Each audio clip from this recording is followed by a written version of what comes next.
तो आज हम शुरू करने वाले हैं संज्ञा, जो बिहार बीएड और डीएलएड के लिए है।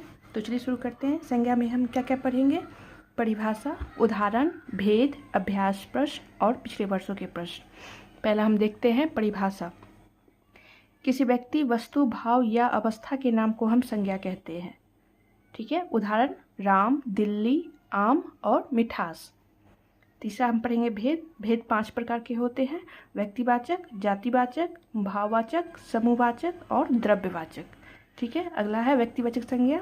जो शब्द किसी विशेष व्यक्ति, विशेष वस्तु, स्थान के नाम का बोध कराता है उसे हम व्यक्तिवाचक संज्ञा कहते हैं। उदाहरण विशेष व्यक्ति राम, महात्मा गांधी, सचिन तेंदुलकर। स्थान में दिल्ली और भारत। वस्तु या ग्रंथ में रामायण या कुरान। व्यक्तिवाचक संज्ञा हमेशा किसी एक स्पेसिफिक इकाई को दर्शाता है, पूरी जाति को नहीं। ठीक है। अगला है जातिवाचक संज्ञा। किसी प्राणी या स्थान या पूरी जाति या वर्ग का बोध कराता है उसे हम जातिवाचक संज्ञा कहते हैं। उदाहरण के लिए प्राणी, वस्तु और स्थान। अगला है भाववाचक संज्ञा। किसी प्राणी या पदार्थ के गुण, दोष, दशा, अवस्था या भाव का बोध कराता हो तो उसे हम भाववाचक संज्ञा कहते हैं। ठीक है।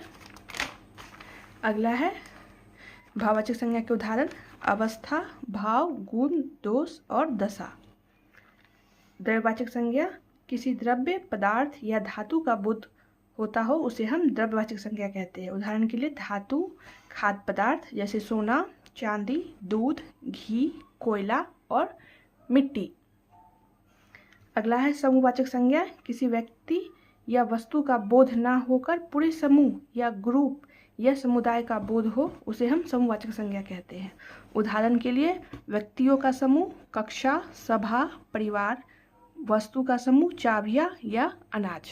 ठीक है। अब हमने सब प्रकार पढ़ लिया है तो अब हम चलेंगे अभ्यास प्रश्न पे। तो पहला है मिठास एक भाववाचक संज्ञा है।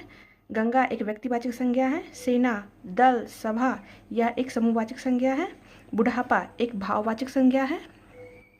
पर्वत एक जातिवाचक संज्ञा है। धुआं एक द्रव्यवाचक संज्ञा है। वीरता एक भाववाचक संज्ञा है। भीड़ एक समूहवाचक संज्ञा है। सोना एक द्रव्यवाचक संज्ञा है। रामायण यह एक व्यक्तिवाचक संज्ञा है।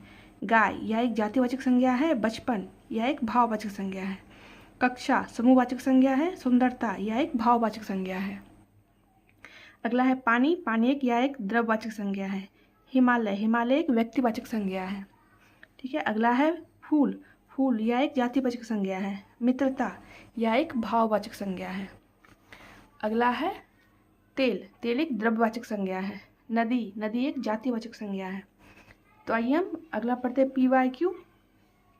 तेल एक द्रव्यवाचक संज्ञा है। सभा यह एक समूहवाचक संज्ञा है। शत्रुता एक भाववाचक संज्ञा है। हिमालय एक व्यक्तिवाचक संज्ञा है।